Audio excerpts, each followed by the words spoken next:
I think we may have just witnessed the greatest MMA card in the history of the sport, arguably the greatest card in the history of combat sports itself with UFC 268, because it was just unreal nonstop action from the early prelims to the main card. We had tons of knockouts, we had submissions, we had hard-fought decisions, and this whole thing was, it was one of those cards where by the end of it, I felt exhausted and was ready for bed. I didn't even fight anyone. I wasn't even doing anything active. I was just sitting on my ass watching this stuff, and I was tired from watching all these fights. But man, what a card and what a night this was. And there is a lot to talk about. And it doesn't even stop because we have Max Holloway and Yair Rodriguez coming up this weekend. So, of course, we have plenty to talk about. But thank you, everyone, for tuning in today. Of course, I'm your host, Ross Allen, joined alongside MMA correspondent Blake Campbell. And Blake, how are you feeling after, not just one, but two back-to-back really, really good cards? And, 268 really just no words for how good it was. Yeah, I think you hit the nail on the head there earlier by describing how exhausted you were after watching that event. I kind of was experiencing the same thing. I think halfway through, actually really getting to the main event, probably round 1, round 2, I was starting to doze off a little bit. And it's not because the fights were bad. It's just... Yeah, no, I was just exhausted, man. That first fight, I was so amped up and it was crazy. And then not to mention the 5-round back and forth with, Whaley and Rose. Mm-hmm. So, I got called out a couple times in that main event for dozing off. Well, you gotta have those people that'll call you out like that. This stuff was just crazy. And starting things off, one of the craziest parts was Chris Barnett, a 265-pound human being, hitting a cartwheel kick? It's like a spinning wheel kick. Wheel kick, that's one. Dude, of course, we got to talk all about that and more. But right before we get into UFC 268 in this episode proper, just want to, of course, shout out. Of course, you can find all of our stuff over at thefourthandlong.com/MMA. Have had a couple interviews come out recently. Most recent one was with Chase Peel, professional fighter who last fought at Front Street Fights 22 here in Boise, Idaho, and he's now undefeated still and has his eyes solely set on lightweight gold. So you want to go ahead and check that one out. Of course, that's at thefourthandlong.com/MMA. Got some stuff coming out. Of course, you can still go get your certified banger collection merch. And a really cool thing is keep an eye out because it's going to take a little bit because this kind of stuff takes time, but trucker hats are on their way, ladies and gentlemen. Just want to put that one out there. Trucker hats are on the way, and they'll be here before Christmas time. And big news as well, something we just found out over on Wednesday, is Spotify is now giving us the ability. I applied for it, and they granted it. We got video shows over on Spotify as well. So we're branching out. If you don't like YouTube, because it's kind of a pain in the butt, you can go on over, check us out over on Spotify. But Blake, let's get into things here with UFC 268. And of course, the question we always have to ask is, did the bangers hit? Oh, yeah. I think they hit pretty easily this last weekend. No contest, man. No contest. Yeah, it's crazy that expectations were really almost blown out of the water. Mm-hmm. It's not even fair enough to say that they were met. So, and basically just on that Gaethje Chandler fight alone, that was everything we were wishing for and hoping for and more, Which is crazy. His expectations of this card were high. Yeah, exceeded. For sure. They came in with fight of the year expectations and really, I don't know if it'll win fight of the year, but it definitely, I think, has to be up there with some of the more memorable 3-round fights, non-title fights. Imagine stuff like 5. Stuff like that, it's up there. Mm-hmm. Man, you almost wish this was just like on the Fight Night main event, so it could have been 5 rounds. Yeah, almost. But I think for their sake, the way that they fight their careers, it's probably better it was 3 rounds because, they really got to let it all hang out in there, so to say. I have no idea how neither man. I don't know how they didn't go down. Each guy has a chin made of granite mixed with titanium. Yeah, to say the least. They got rocked, but that was about it. But we're going to hop into things, of course, take a look at the winners here, and a few fighters and coach want to highlight here before we get into Gaethje versus Chandler Foley, then Rose versus Wei Lee, and then Usman versus Covington. First guy you need to shout out is Chris Curtis, because this is a guy that it took a decade for him to finally reach the pinnacle of MMA, and he knocked things out of the park. He is a solid opponent in Phil Hawes. He wasn't looking great through the first about 4 minutes of this fight, but about 4.5 minutes, Curtis lands one hell of a punch and puts Hawes out cold. And this was just a really cool moment to see. A lot of hard work really paid off, and I mean, fantastic stuff that we saw from Chris Curtis. And he has a lot of power behind those fists. Yeah, and I think before we move on to the later part of the card, I definitely think for the other prelim fighters that went really well, we'll have to give a shout out to Chris Barnett, like Absolutely. we said earlier. But not even for the fight alone, but for the dance. Yeah, it started with the walkout and it ended with the spinning wheel kick, whatever you call that. I hope I'm getting that right. I think you're right. I think you're right with that one. And two more fighters I have for you too. Ian Gary. Absolutely. Talks a big game, but gives credit where it's due to Conor McGregor. So that's going to be one we're going to have to keep our eyes out for, I think, in the welterweight division. And then the last one for me is Bobby Green in the lightweight division, finishing Iaquinta. Savage. And I do not think Iaquinta has been finished via KO or TKO yet in his career. That was the first. You're right. Until Bobby Green. So that was another huge performance, and that makes him pretty much an automatic big time player in lightweight now. I'd say in the top 7 to 8 range. Right. I mean, Bobby Green. Correct me if I'm wrong, but he also went a little bit without a knockout win as well, and so he was able to bring it here. And he's been in a lot of decisions lately, I want to say. Yeah, especially that fight with Fiziev there. Bobby Green he's been here for a while, but he's really starting to heat up, and he's an exciting sumbitch to watch fight, man. I think his last KO came in 2013 against James Krause. Yeah. So it's been a while for either guy, which makes that knockout even more impressive. Definitely. Shout out to them, and also little Nasruddin Imanov there as well. He also had one hell of a performance. I mean, you could just pretty much list off everyone there if you really wanted to. Yeah, the prelims were filled with guys that are kind of on the rise now, I would say. Mm-hmm. This was a really good showcase prelims, just for the copious amount of talents that the UFC has outside of the rankings. Yeah, or even in the rankings, but not at the top end, Yeah, it's quite ridiculous how much talent the UFC has here. Next guy I want to talk about is and talk about maybe its legitimacy here, as well as Sugar Sean fans. Avert your eyes. I know, Blake, this probably wasn't the greatest one to watch, but Marlon Chito Vera scores one hell of a front kick knockout over a legend in this one. The only thing running through my head when I watched this knockout, Blake, was Joe Rogan going, he front kicked him in the face. That's all I heard. One of the greatest sound bites in UFC history. What'd you think about this fight, though? What'd you think about that picture from this KO? And is Chito Vera legit? Yeah, that picture looked it looked photoshopped. It just didn't look real. Chito, though, I mean, is a great performance. I think he was getting beat up until that point, but I really do think he was hunting that whole time. I don't think he really was too worried about it, and I think he noticed that Frankie's been kind of on the downturn, I guess you could say, of his career, and has been getting finished a little bit more often. So I think he just picked his spot, and then it was a beautiful, beautiful finish. Yeah, man, that was pretty damn legit. And I mean, he takes out a guy that is fairly up there in the rankings. I believe he was 7th at this moment, but now Chito kind of can start his climb into the upper echelon of this division.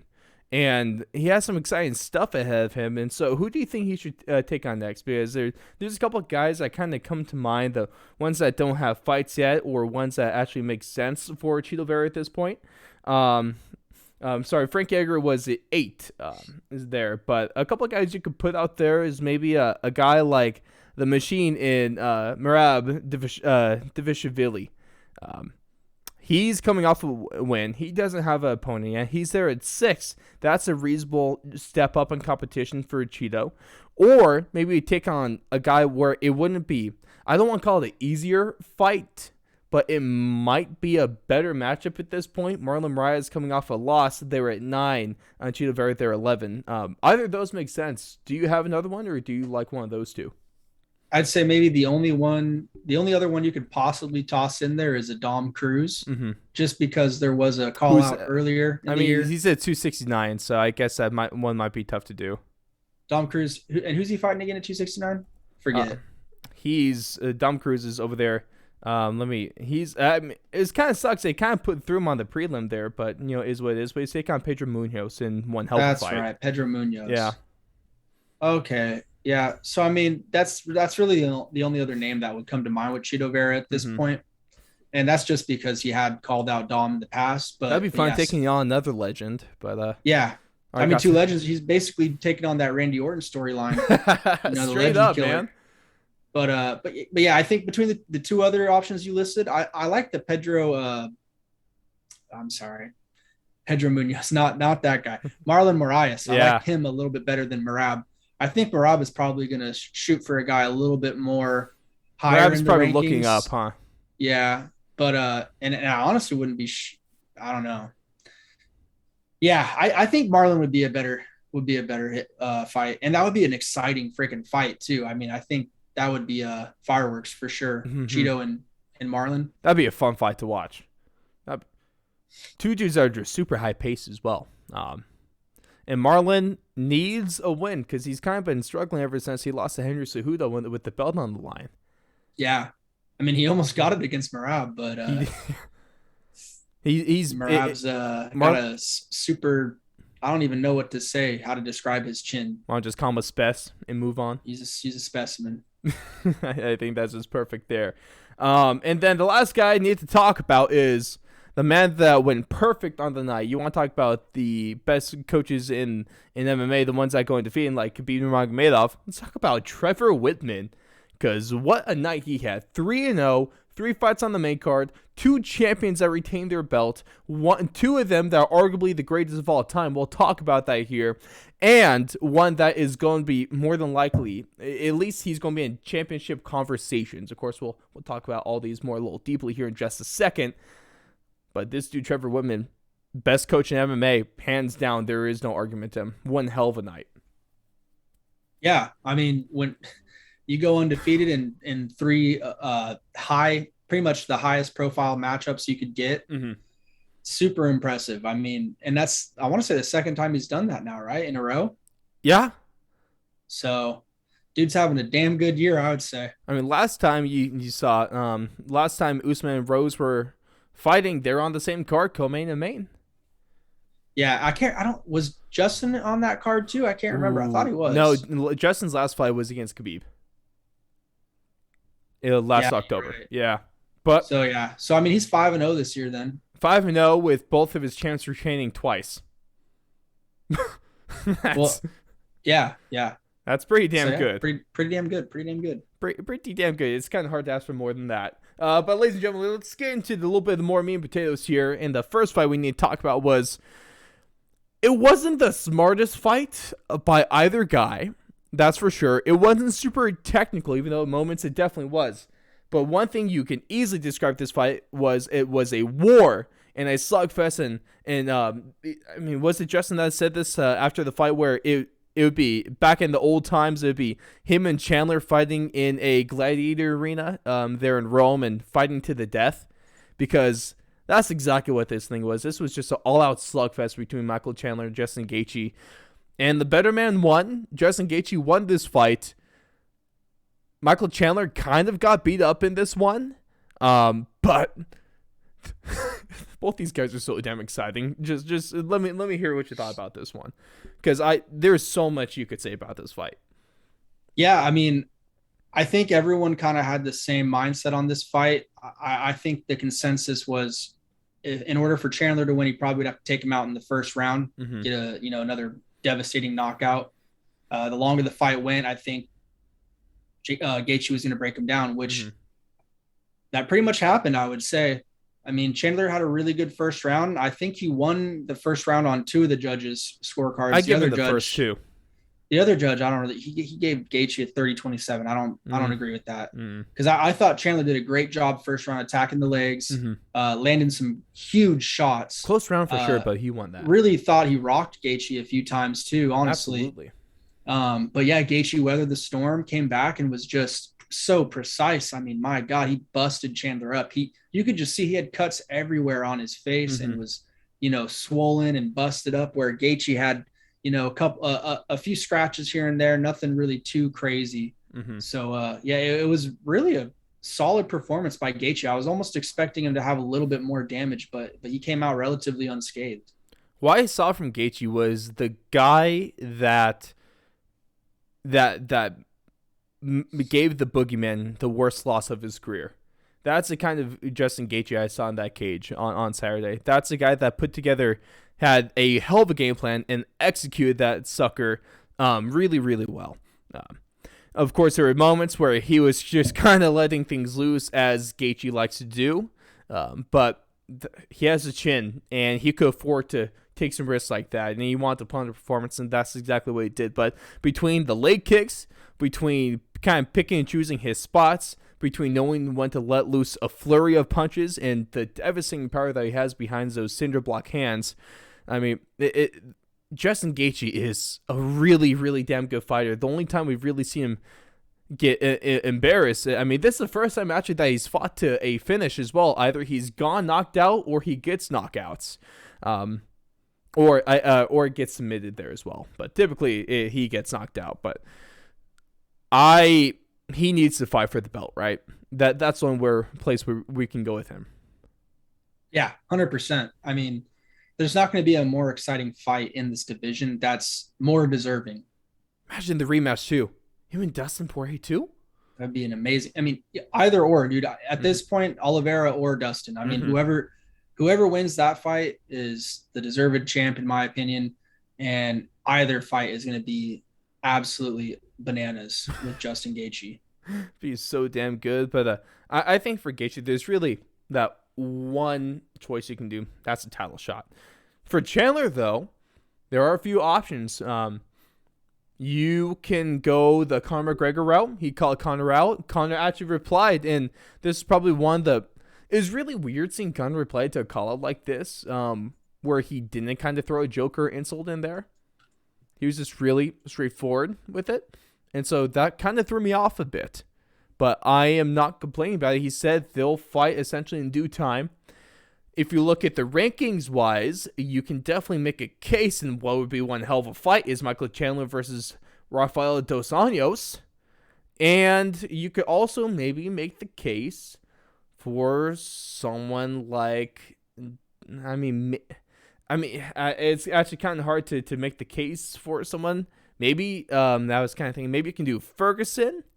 That was I was going to say, Tony Ferguson, man, because I don't know if you remember that legendary line, Dana White privilege. Yes. But that was a Tony Ferguson line, and that was aimed at Michael Chandler. Would they fight for the? Would the winner of that fight get the Dana White privilege? No, it's just hilarious. No, because, I know. They're fighting for the Dana White. Can we make a Dana White privilege belt? Whoever holds the belt gets like more leeway or something like that. I just would love to see the crap talk between those two, because yes. I mean, I just want to see a belt with Dana's face on it. They're both pretty weird guys, but just like on opposite spectrums of weird. Blake, hear me out. You remember that old WWE belt with the spinner in the middle? Yeah, of course. Can we make put Dana White's face on the belt and make his head like the spinner belt? No, that's awful. Why? That sounds great. Sounds terrible. Yeah, I know. That's why I want it. How many times has the BMF belt been defended? Fortunately, only once. They said technically it was a one-off, which I'm actually more impressed that they're actually sticking to that, if I'm being honest. I think that's stupid. I know, you're right. It is stupid. Not like Corey could defend it right now anyway. Realistically, technically, we're going to call Kamaru Usman the linear BMF champion? Trash. Fair enough. What do you think should we do? Michael Chandler versus Tony Ferguson, or what do you think? What's next for him? Yeah, I think it has to be RDA or Ferguson. Those are the two What would you fights rather right there see? that make the most sense. Probably, I think RDA would be a sweet matchup. I In think terms of Tony just Ferguson might. fights, man, that'd be ridiculous. I think Ferguson might get beat up. Mm-hmm. I'd rather see Ferguson against maybe like a Nate or a Hooker. Yeah, Ferguson and Nate would be a sweet matchup. Hooker, I think, would beat up Ferguson too. Mm. Oh, poor Ferguson. You can look in Nate and Tony for two guys that like to make people bleed and like to bleed. Also, just W, two BJJ experts, two of the most world class BJJ practitioners in all of MMA. That'd be really fun to watch. You could definitely make a story behind that. And then another piece that's kind of missing here is that I think in the lightweight division, it should be Gaethje versus Dustin or Charles. And then what? I'm surprised I haven't booked it yet. Islam versus Beneil Dariush. That has to be the number one contender fight, right? Yeah, because I think that legitimizes Islam's claim a little bit more because we still haven't seen a ton, right? Like The he can beat cracker. Thiago.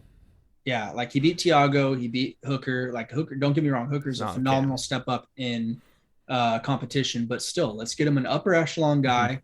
Dariush, if he beats Islam, then that legitimizes his claim. I mean, Mm-hmm. it makes the perfect sense. They both have no one to fight right now, especially because the next title shot is already lined up. Everyone wants to see Gaethje fight for the belt. I mean, that's just money, dude. That's just freaking The money. real belt this time. So, yeah. So I mean, I think that's the only thing that makes sense. It has to happen. Absolutely. You're damn right.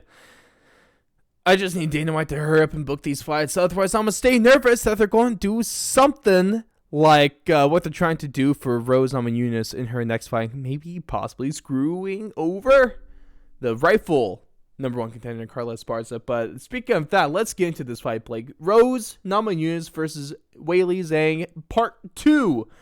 And this wasn't a first round knockout like we saw last time. This was a very technical and well fought battle by either fighter for 25 minutes. This is a really close fight, a really well played fight. Both fighters, it really came down to who could implement their game plan the best, and that went to Thug Rose. And it was a really good fight. Let us know what you thought about that. Also, a little bit of scoring controversy over this one. A lot of people actually think Wei Li won this fight, or at least, I'd say at the least, it was not 49-46. It was 48-47. But what'd you think about this one? Yeah, I definitely didn't think it was a 49-46. It was probably more 48-47 territory. But I think Rose won. I mean, she never was really in any trouble, I don't think, in that fight. And she put Wei Li in a few compromising positions. Especially that last round, right? Yeah, like she was rocking her a few good times. Mm-hmm. So I think she did deserve to retain her belt. And that's really about it. That's all I gotta say, honestly. She ended that chapter in her story. She probably isn't going to fight. I mean, Whaley and Colby Covington are pretty much in kind of the same boat where they're not going to be, more than likely, they're not going to be fighting for the title as long as the current champions hold the belt. Whaley definitely has a better chance because there's less contenders, but that's probably what it's looking like right now. Yeah. And then it was, I think the weirdest part about this fight was what we saw afterward in the press conference, because you would have thought Carlos Esparza would have been the one to get this fight in the first place and not do the rematch. And then after the fight, we got, okay, it's definitely time for Carlos Esparza. But nope, Dana White throws a curveball and says that he has something in the works when asked about Carlos Esparza. So it's almost safe to assume Carlos Esparza is not going to be fighting for that title, which is really stupid. And I want to hear your thoughts on that one. So if it's not her, then who? And there might even be a potential super fight they're trying to line up here. But what's your thoughts on this whole Esparza situation? Yeah, I think that's unfortunate. I think she's done everything in her power to kind of earn that fight. Mm-hmm. And I know she hasn't had the most spectacular of a run going into this. I mean, I know she's on a great streak, but a few of her performances have been a little controversial. So Yeah, I don't know if you don't go Esparza, it's going to have to be if you stay in the 115 weight division, it's going to probably be either Marina Rodriguez. Uh, that's really it. Besides Apparently, though, Esparza, the rumor mill has it that they're trying to get a fight between Valentin Shevchenko and Rose Namajunas. see now that's surprising to me though because they've trained together. Yeah. And Obviously it's not confirmed, but that's a rumor I've been seeing. I Valentina don't has like quite it. a bit of size on her too, you know. Yeah. I don't like So this fight. And I yeah, don't know if Valentina can make it down to 115.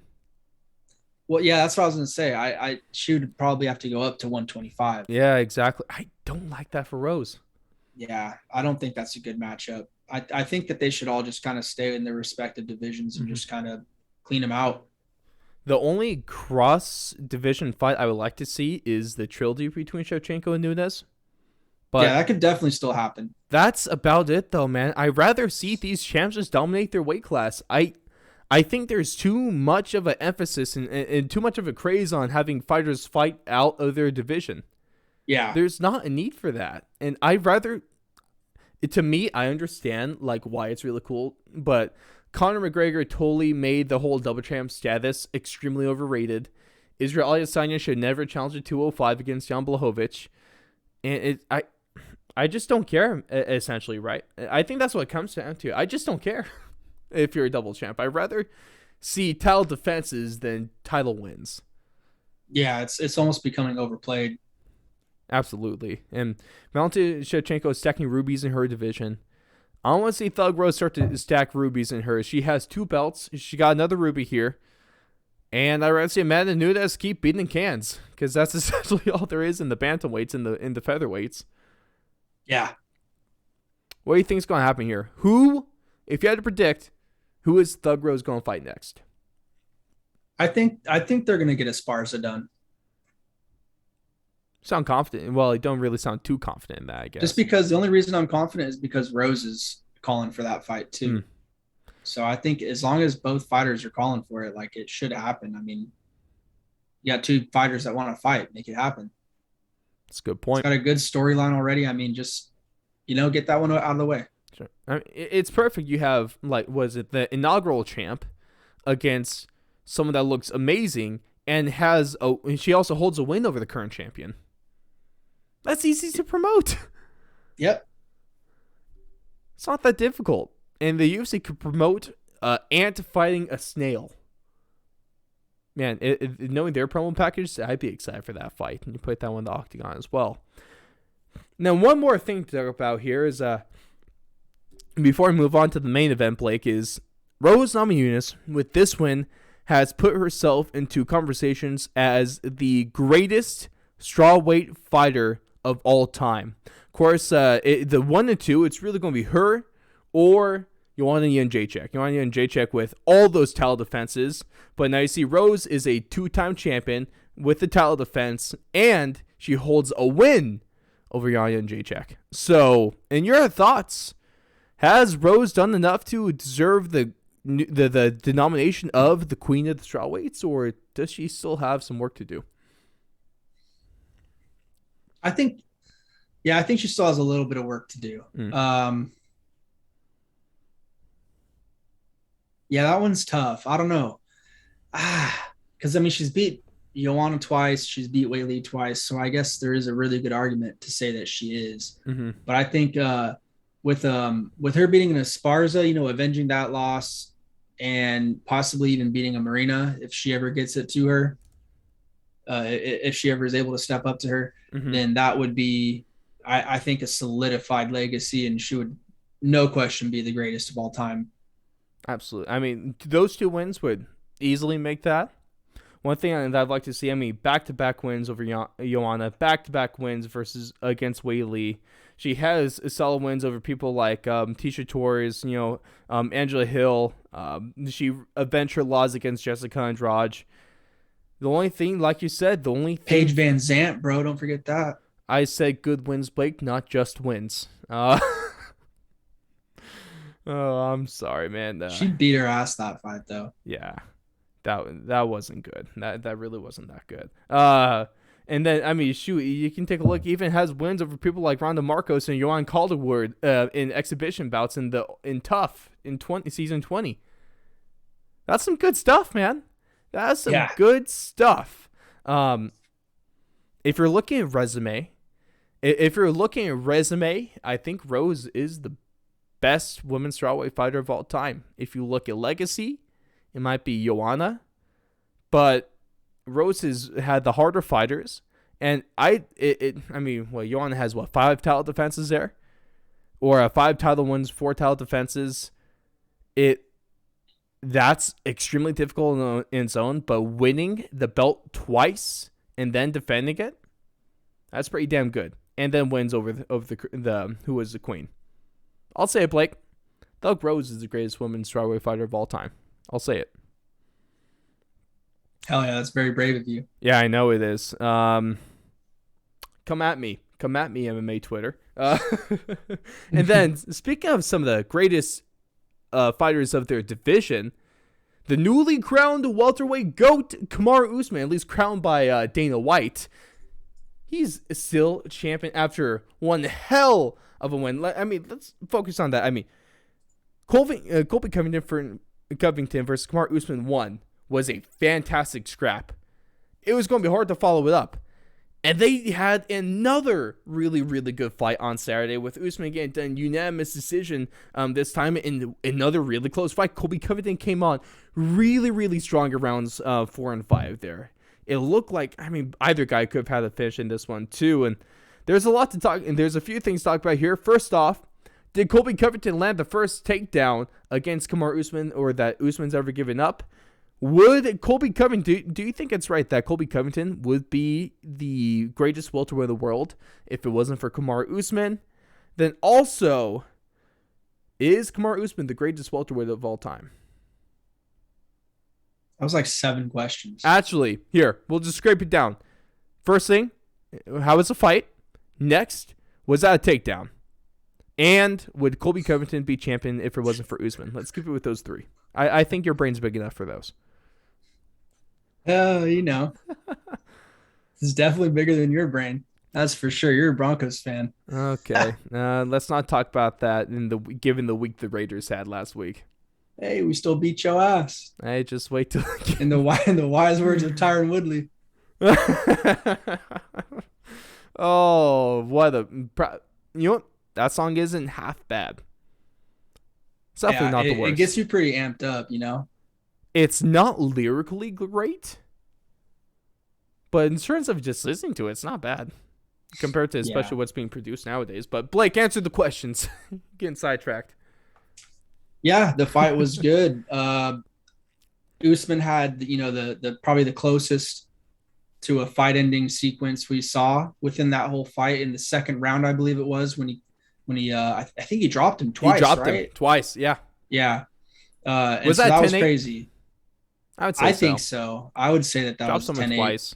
Two knockdowns, I think so. Mm-hmm. And especially because the numbers weren't super close, I don't think, in that round either. I think he was like in the high 30s for significant strikes, and Colby was in the teens. But besides that round, Colby Covington was easily in that fight. Yeah, besides that round, it was very competitive. I do think that Usman edged him in pretty much every round besides, I think it was the 4th round where Colby had a really, really good round. Colby's best round was the 4th, yeah.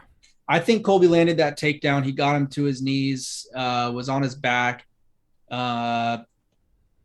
I think the majority of people out there counted that as a takedown too, but I don't know. I'm interested to DC. So apparently the official ruling here, Blake, was that the commission essentially said that a takedown in MMA is, because we heard Daniel Cormier's argument of why that was a takedown on air. But they said the commission said that a MMA takedown is different from a wrestling takedown. Yeah, it's got to be your flat on your back, get them right? down. They more said it wasn't like super specific like that. It was more of like you have to have control. It looked like he had control though. So I almost want. I think if it's a sense, Kamaru Usman had a perfect record. If it's close, he'll probably go with Kamaru Usman to keep that cool looking record. But if he already had like one or two takedowns on him, I think that should have been a takedown. I'll give credit to Colby Covington for being the first man to take down Kamaru Usman. I'll give him that credit. I think it was close enough, but regardless, Yeah, I Usman guess still it put on doesn't a matter. masterclass. He still won. Yeah. And then what was the last question? Is he the greatest of all time? Is that what your last question was? No, the other question is, would Colby Covington be champ if Kamaru Usman wasn't there? That's what Dana White said. I think so. I don't think that there would be. Yeah, I don't think there would be anyone that could really compete with his style besides, the unproven Hamzat. Right. So he's kind of like the only joker, so to say, put into this deck of cards. But yeah, other than that, I think Colby would will his way to win against anyone else in that kind of top part of the division.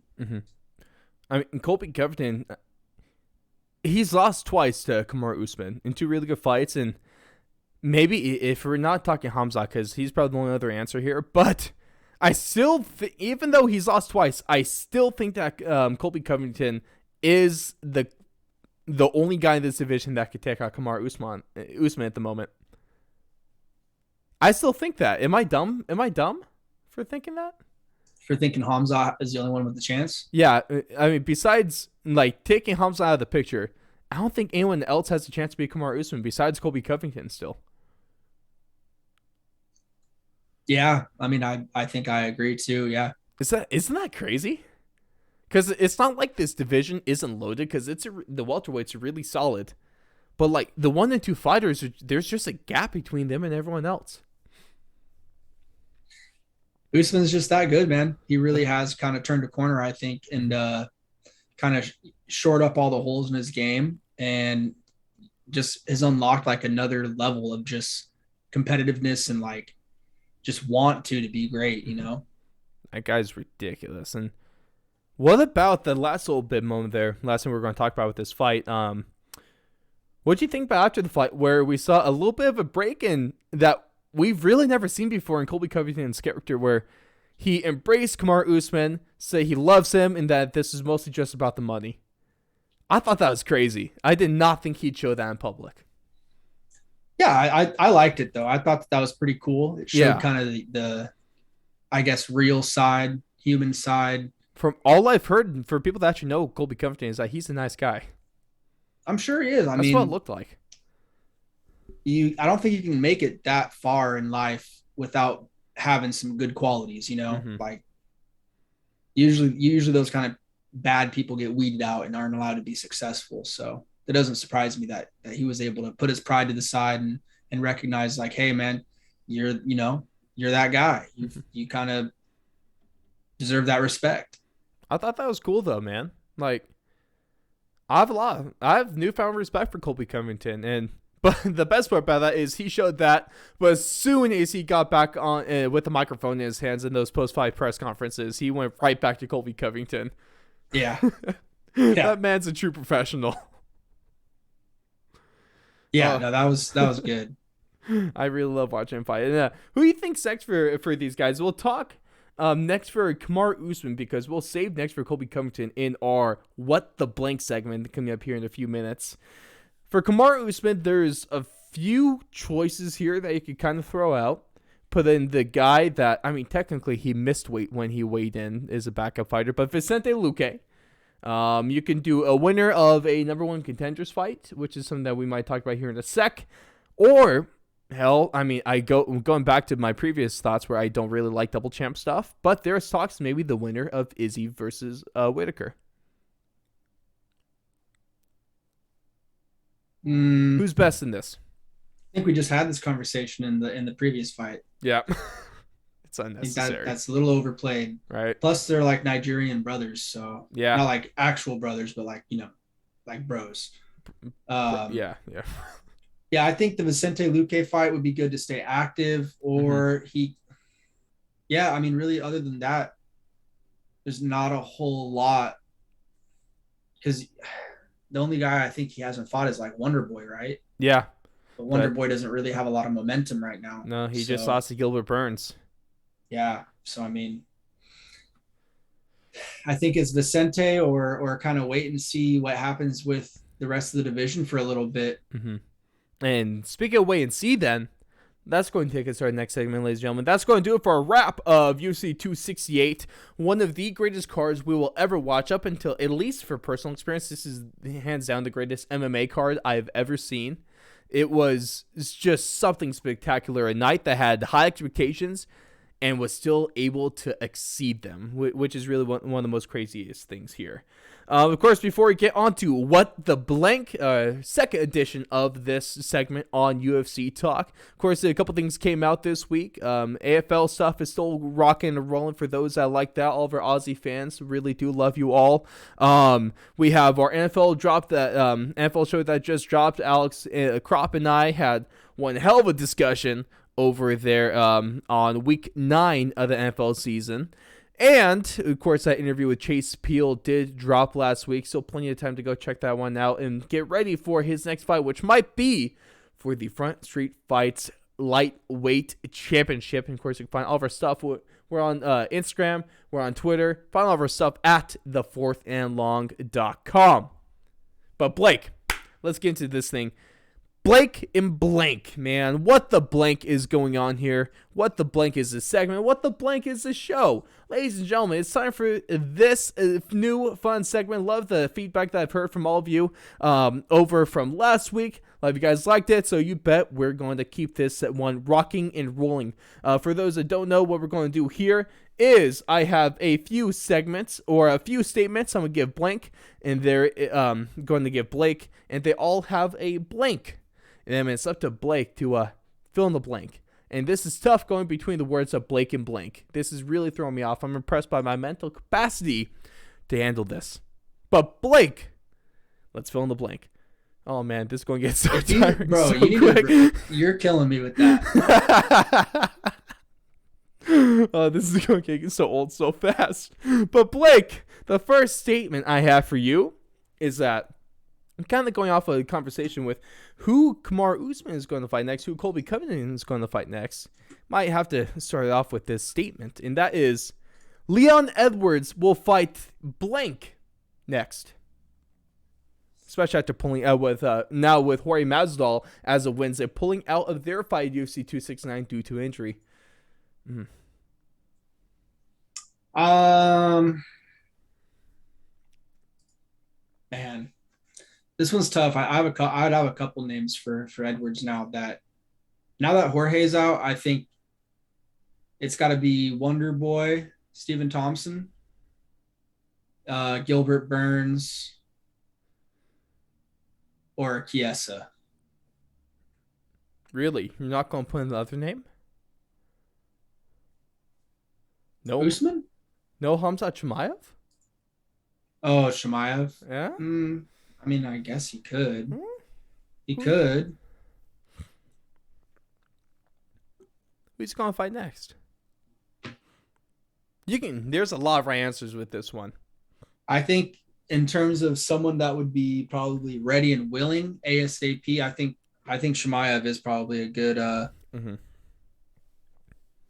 would probably be a good choice. That's the one.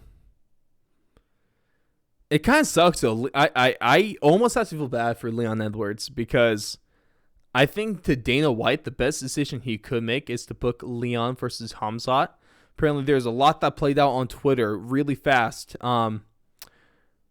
Is that one of the things, according to Brian Okamoto, the MMA journalist GOAT, up to this point, better than Ariel Helwani, he tweeted out. He tweeted out. Sounded so personal. I know. That sounded personal for no reason. I'm sorry. It's not like I don't like it. I love Ariel's show. I don't know, man. Brett Okamoto is just kind of, he's a little better. Maybe it helps. I guess he's in a little tighter with the UFC and Dana doesn't hate him yet. But one of my favorite things is after this whole thing dropped, he spoke to Khamzat Chimaev's manager. And there's still a lot going on right now, but Chimaev is obvious. He's been asking for a fight every day since 267.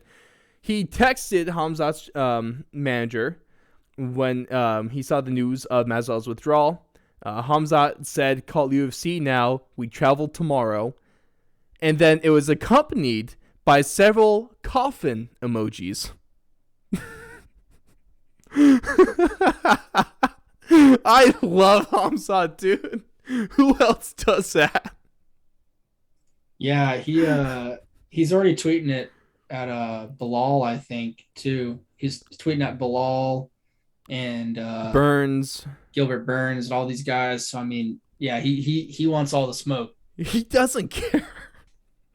I love it. I love really any fight. I mean, he's calling out Burns, calling out Leon. Apparently, Leon doesn't. He according to Hamzat on Twitter, Leon doesn't want the fight, which of course I don't blame him because I feel bad for Leon because he was going to be able to beat Masvidal, and I didn't really see it being that close of a fight. And he was going to get his title shot after winning. Was it 7 fights in a row now? But now he has if Dana White does what I think he's going to do, he's going to have to fight the toughest challenger in that division, and that's Hamzat Chimaev. That's pretty bad luck. Yeah. So you have to think it's going to be him. Is Chimaev the fight to make with Leon Edwards then? Or does Leon actually get maybe a little bit of a, I'll put in quotes, easier scrap and say Gilbert Burns? Guys, I think it's one of those two. Yeah, I mean, I don't know. That's a tough one to say.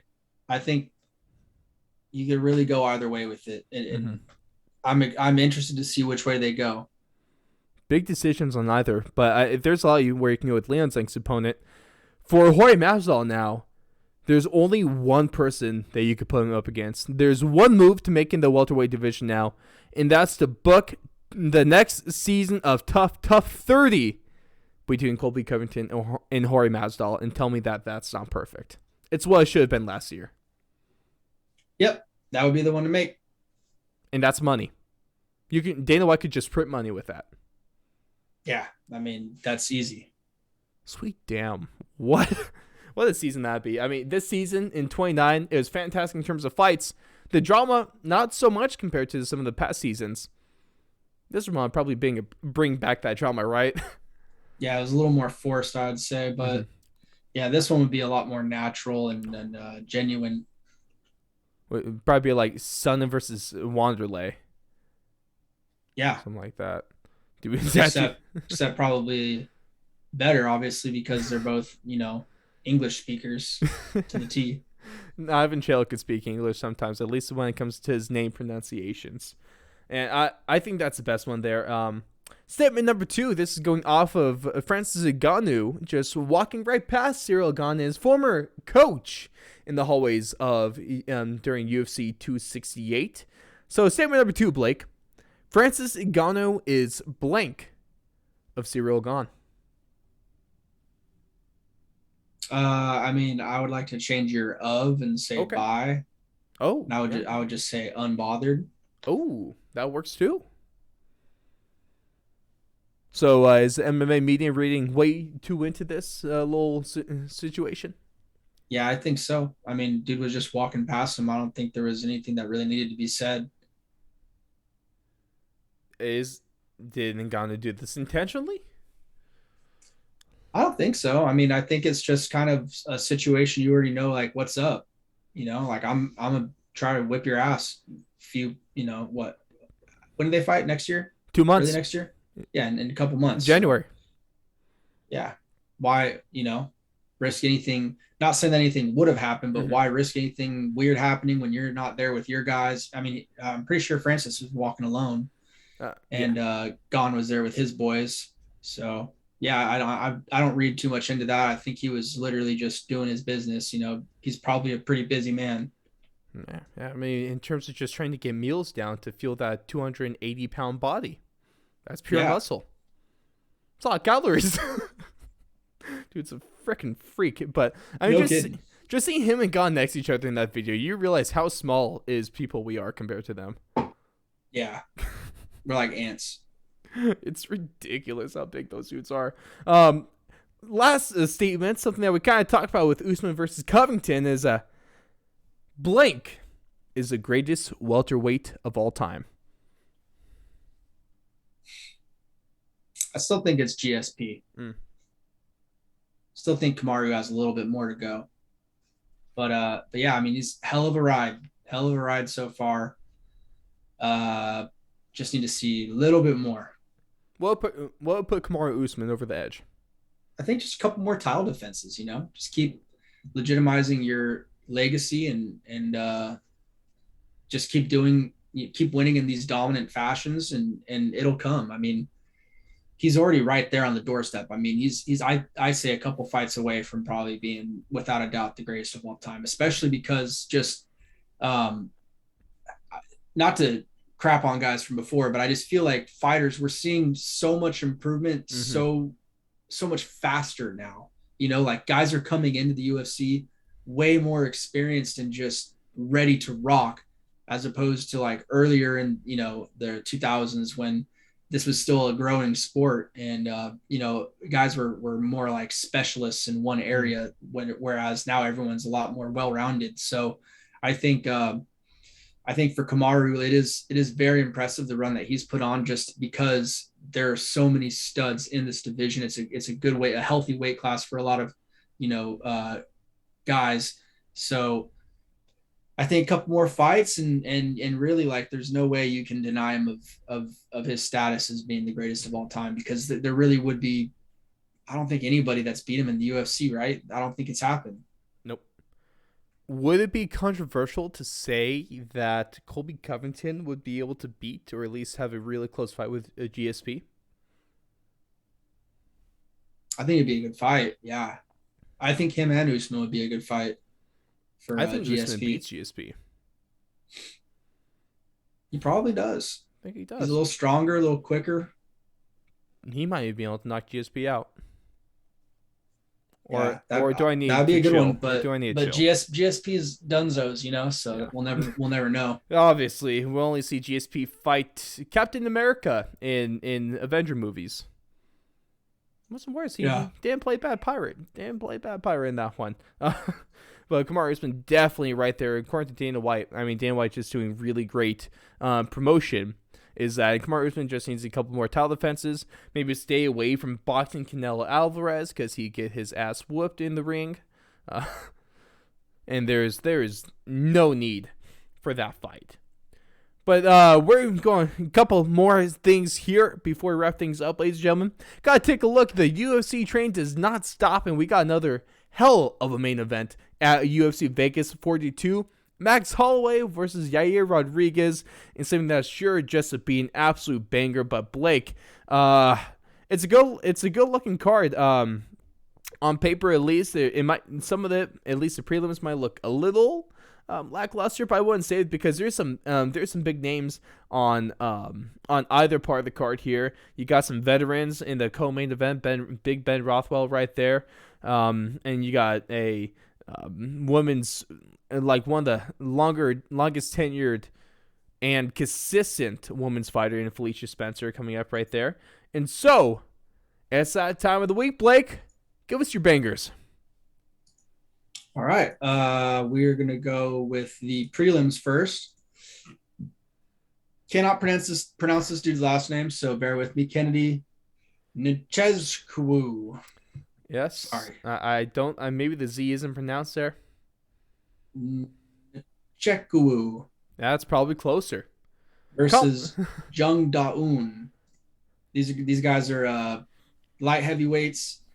Kennedy is 6'4". Jung is 6'3". They're both pretty young, 29, 27. I think this is just going to be a really good fight. I mean, especially based on Kennedy's last couple performances, just getting some devastating knockouts in the second and third round of his last fights. So high expectations for him on this one.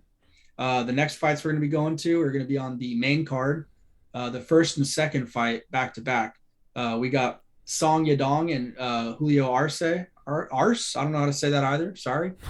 They're bantamweights. Giving Chael a run for his money. No, dude, no doubt.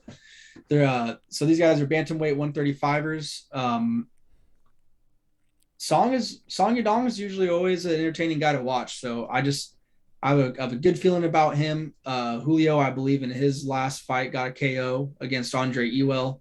Or Ewell, I don't know how to pronounce that either. I'm on a sick one right now. It's not a good day for you, Blake.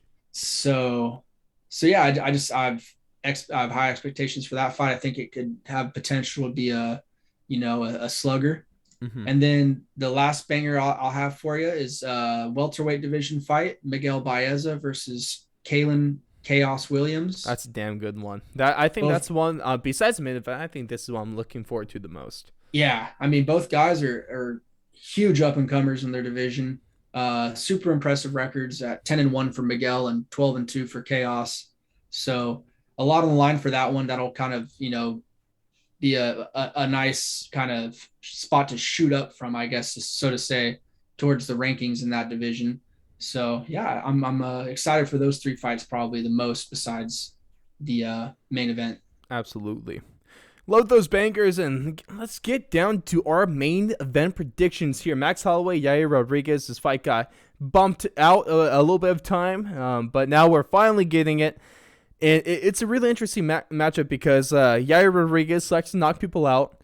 Max Holloway isn't necessarily the guy that gets knockouts. He can get TKOs, but he's a guy that will. I mean, we saw against Calvin Kattar earlier this year. He'll just piece you to hell and back, and he doesn't care.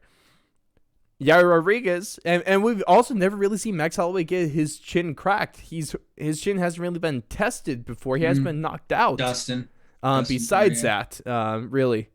And that was also a lightweight too, so maybe a little bit you can maybe throw Max a bone there. But dude, this is one hell of a fight. Does Yair Rodriguez have what it takes to get it done, or do we see the trilogy fight between Max Holloway and Alexander Volkanovski? I think Yair, he has a chance to get it done just because of how explosive of a fighter he is and how he could finish the fight at any given moment, basically with any limb on his body. But I think I'm leaning towards a third round TKO for Max in this fight. I just think he's going to break him down and make Yair quit in the third. Mm-hmm. If Max is any bit as good as he was in January, this isn't really going to be that close of a fight because Max Holloway is arguably the best striker in MMA, definitely the best one, at least in the featherweight division. That guy is a freak when it comes to piecing people up and knowing when to take his shots. I like Max Holloway in a decision in this one. Because Yair Rodriguez also, he's just really, really skilled fighter. And no offense to Yair, I'd much rather see the trilogy than Rodriguez versus Volkanovski, if I'm being honest. I just can't believe we haven't seen Holloway fight since January. That just seems so crazy to me. A guy that likes to fight 3 times a year. He's only getting number 2. Yeah. I respect him for staying active, though, because he really could have just taken the winner of Volk versus Ortega. Yeah, I mean, 2020 he only fought once. Mm-hmm. But yeah. 2020 is a weird year. Usually he's fighting at least 2 or 3 times. Right. So. Hey, I mean, Yair is talking smack, trying to say he's the daddest man on the planet. Max Holloway has to come to take his title back. That's a real trash talk going on right here. Damn, that's serious. Right. That real serious when it comes to talking about Max Holloway. But let us know who you guys have in the main event of this one. Probably going to hear a lot of Max Holloway supporters there because, the Bless Express doesn't stop. And I won't say I'm hoping that keeps rolling, but I would not be surprised. That's for sure.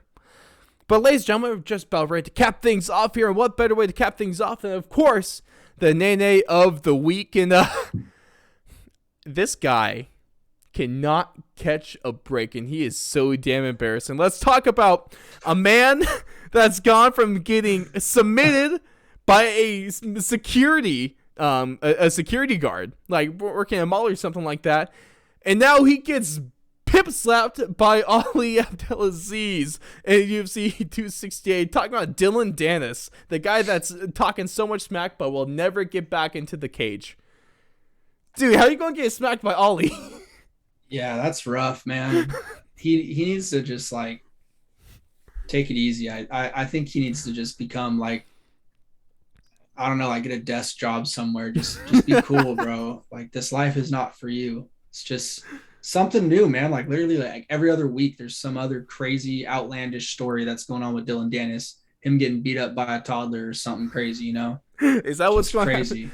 Is that what's going to happen next? I mean, the one way that I think you can turn Jake Paul into a face And a likable guy is if you have him fight Dylan Dennis and piece him the hell up like they were supposed to like a year ago or so. Yeah, I mean, that would be the ultimate cringe fest. Oh, that'd be so bad. Dylan Dennis, dude, chill out. Stop it. Get off of Instagram. Get off of Twitter. And just get off the streets, apparently. Yeah. Stay home. Oh, he's such a schmuck and he's so embarrassing. But he gives us stories like this, so I really can't hate him too much. Keeps it entertaining, at least, I guess. Like, we're not laughing with you, we're laughing at you. We're absolutely laughing at you. You know, laughing at you. It's a big difference. Huge difference. Oh, man. With that being said, ladies and gentlemen, that's going to do it for us for UFC Talk 64. Blake, we're 5 episodes away. Yes, sir. From the nicest episode ever. Oh, the nicest MMA show on the planet. But ladies and gentlemen, thank you so much for tuning in this week. Would love it. Just if you tune in anywhere, Apple Podcasts, Spotify, maybe watching the video on Spotify now, YouTube, any place, it's all great. And we really do appreciate each and every one of you for hopping on the train with us. And of course, gotta give huge shouts to the people that make this show possible. Are, of course, our lovely patrons. They're just part of one of the driving forces here. And of course, you can get started with just $1 a month, keep this show going. And you can do that by going on over to patreon.com/4thlong. Not only does it help keep the show going, it also gets you some discounts, some extra content, bunch of lovely stuff. And you make sure go on over to Patreon, like I said, and check that one out. Of course, you can find that link over on our website as well, which is thefourthandlong.com. But of course, for all your card collecting needs, go on over to Instagram and follow at the Big Bat Box. And shout out to Yair Rodriguez, shout out to Ryan Watson and Neil Wiley. And Blake, your thoughts on UFC 268 in one word or phrase? Outstanding. Where were you standing at? Where are we standing at? Yeah, you said we're outstanding, but I'm inside, I'm sitting. No, you said to describe it in one word, and I said outstanding. Yeah, I know, but I figured if we're talking about Max Holloway and this, I had to get a dad joke in there. Did you not say to describe UFC 268? Are you slow? I said outstanding, and you said outstanding. I just made a really bad dad joke, is all, Blake. But Yair and Holloway fight this weekend, you stupid. Yeah, I know, but we talked about him in this show. You stupid. Yeah, but you asked me to describe 268, you dingus. Yes, I know, but I'm stupid and this is my show and I can do whatever the hell I want. You're confusing the shit out of me. I hope I am. Ladies and gentlemen, I hope I confuse the hell out of you too. Also with Blake's blanks, filling in the blanks with Blake, because they're blank in blanky blank. What the blank? Blake, what the hell this show? We're going to cap things out. Thank you so much for tuning in, ladies and gentlemen. We'll see you in UFC Talk 65.